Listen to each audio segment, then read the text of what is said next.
Donc c'est plus facile pour moi de lui faire un cours. C'est plus facile pour moi de lui dire, ben tu sais ça, on va le bosser aujourd'hui, car elle est déjà intéressée par ce que je dis. Oh my god.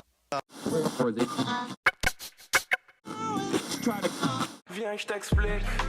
Yo, aujourd'hui, je vais te donner mon secret pour aider tous mes élèves à progresser. Je te rappelle, mon coaching n'est pas purement mathématique. J'utilise les maths comme base pédagogique. Un élève qui progresse avec moi en mathématiques, c'est un élève qui progresse de manière générale. Les méthodes qu'il va apprendre avec moi, il pourra les utiliser en maths, en français, en histoire géo, en philo et même dans ses études universitaires. Car c'est toujours la même chose. La motivation, l'autonomie, la méthodologie, comment faire des fiches, comment préparer un examen, comment se chronométrer, etc. C'est vraiment quelque chose de général. Et c'est quoi le secret? Le secret réside dans les questions que l'on se pose.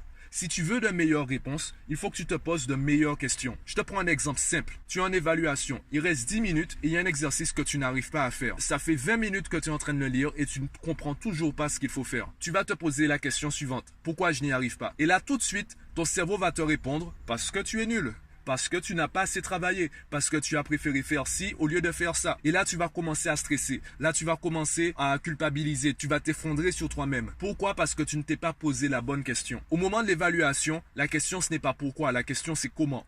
Comment je peux faire pour avoir des points ici? Ne cherche pas forcément à avoir 20 sur 20. Cherche simplement à avoir un point, puis un point, puis un point. Une fois que tu auras additionné les 20 points, les 20 fois 1 point, eh bien tu auras 20 sur 20. C'est aussi simple que ça. En évaluation, il nous faut une stratégie. Et comment savoir qu'il nous faut une stratégie? Eh bien, c'est en nous posant la bonne question. Qu'est-ce que je pourrais faire pour avoir tous les points en évaluation? Ai-je vraiment besoin de connaître tout mon cours pour avoir 20 en évaluation? Au fur et à mesure que tu vas te poser les bonnes questions, tu vas trouver des réponses qui vont t'amener à te poser de nouvelles bonnes questions. Et de fil en aiguille, tu vas comprendre l'intérêt de t'organiser, de faire un planning sur la semaine, de faire certains exercices et pas d'autres, de faire des exercices dont tu as la correction, de programmer une progression sur le niveau des exercices, de te chronométrer, etc. Tu vas aussi comprendre l'intérêt de varier les supports de cours. Tu vas aussi bien lire le cours du prof que chercher des vidéos sur YouTube, etc. En fonction des questions que tu te poses, tu vas trouver des réponses et la valeur de la réponse est liée à la valeur de la question. Donc mon secret pour aider mes clients, les parents ainsi que leurs enfants à progresser, c'est déjà leur poser les bonnes questions et de leur apprendre à poser également les bonnes questions. Il y a des parents qui me disent, oui, bon, mon enfant n'est pas motivé, mon enfant n'aime pas l'école,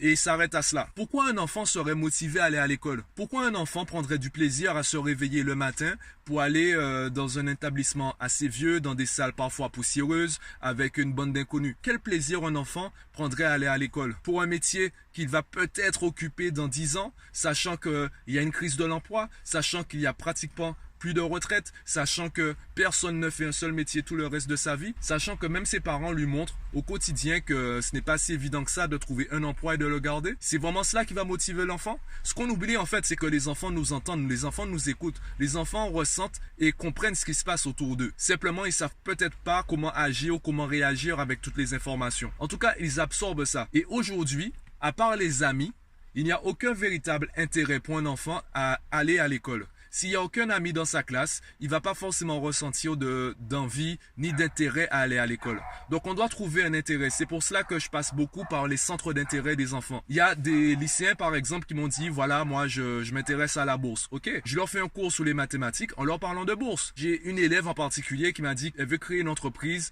dans l'événementiel.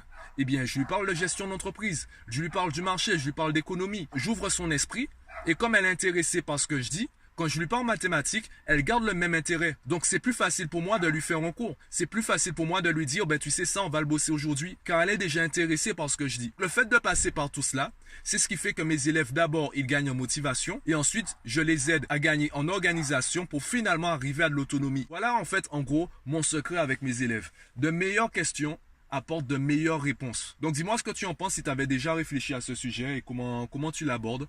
Dis-moi ce que tu en penses en commentaire. Abonne-toi à la chaîne et moi je te dis à bientôt.